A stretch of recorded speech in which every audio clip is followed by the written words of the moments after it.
안녕하세요. 꼭 필요한 정보를 알기 쉽게 전해드리는 시니어 전성시대입니다.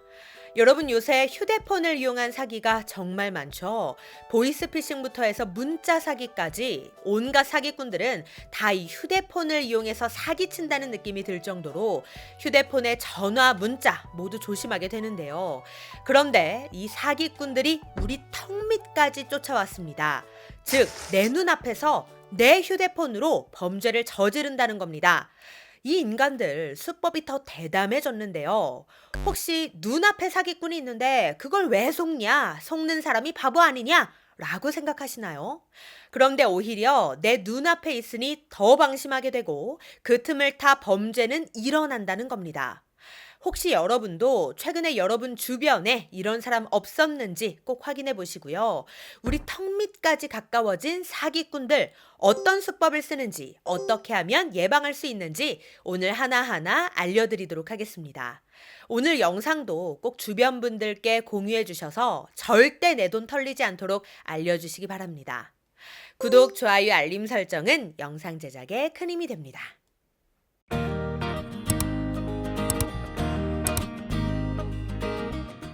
사기꾼들이 내 눈앞에서 내가 보는 곳에서 범죄를 저지르고 있었다니 그 충격과 배신감이 말도 못할 것 같은데요. 그런데 요즘엔 전화와 문자를 넘어서 아예 내가 버젓이 보는 곳에서 범죄를 저지른다고 합니다. 그렇게 뻔뻔하게 범죄를 저지르고 내 통장에 있는 모든 돈을 내 눈앞에서 다 빼내간다는 건데요. 어떻게 이런 일이 가능할까요? 놀랍게도 충분히 가능한 일이었습니다. 얼마 전 인천에서 이런 사건이 있었습니다. 한 숙박업소 주인과 손님 사이에 있었던 일인데요. 2주간 숙박업소에서 머물던 한 손님이 본인의 휴대폰이 방전됐다며 숙박업소 주인에게 휴대폰을 빌렸습니다.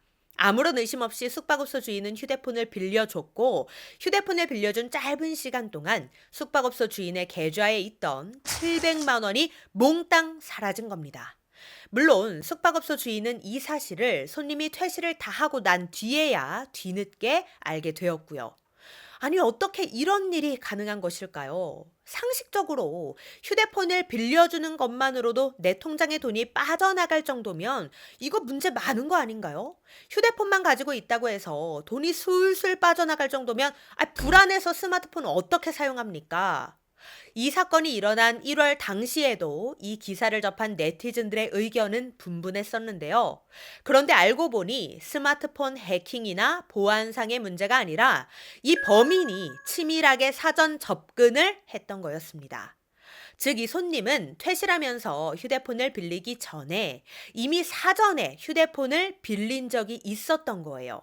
무슨 말이냐 하면 범행 열흘 전 숙박업소 주인에게 한 차례 대리 송금을 부탁한 적이 있었던 겁니다.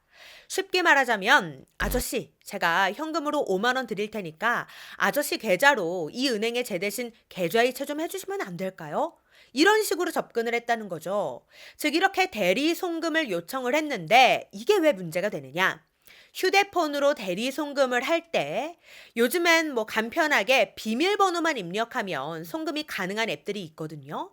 그래서 그걸 옆에서 딱 지켜보고 있다가 이 비밀번호를 외운 거예요. 그리고 열흘 뒤에 휴대폰을 빌리면서 그때 봐뒀던 비밀번호를 가지고 숙박업소 주인의 통장에 있던 700만 원을 그대로 털어버린 거죠.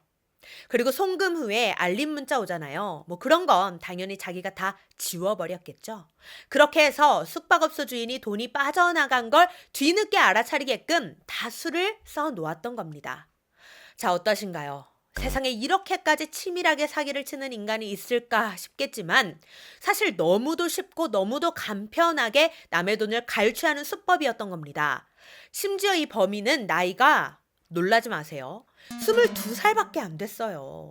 스마트폰에 대해서 잘 알고 잘 다루니까 이런 범행을 짜고 계획적으로 접근을 한 거겠죠. 그런데 범행은 여기서 그치지 않았습니다. 더 충격적인 범행도 저질렀는데요. 이놈 수법은 휴대폰을 빌리는 것으로 다 시작하는데 여러분 휴대폰 케이스에 카드 넣어 다니는 분들 계시죠?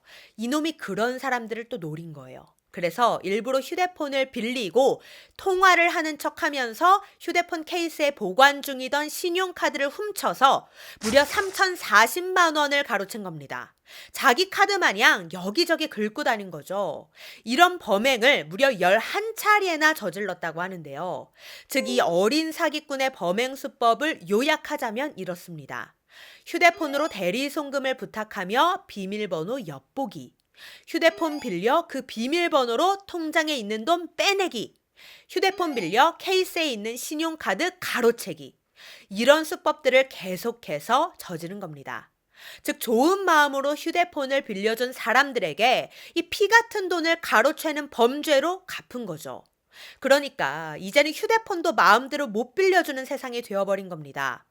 누구를 어떻게 믿고 빌려줄 수 있겠어요. 그리고 여러분이 진짜 조심해야 할 것은 밖에서 휴대폰으로 송금하실 때 있죠. 저는 회사 출퇴근하면서 지하철이나 버스에서 이 휴대폰 앱으로 송금하시는 분들 자주 목격했거든요. 그런데 다들 비밀번호 누르는데 큰 경계심 없이 그냥 하시더라고요. 심지어 지하철은 다닥다닥 가까이 붙어 있어서 보고 싶지 않아도 다른 사람 휴대폰이 눈에 들어올 때가 있습니다. 그런 상황에도 불구하고 아무런 경계심 없이 비밀번호를 입력하는 건 정말 위험한 행동입니다.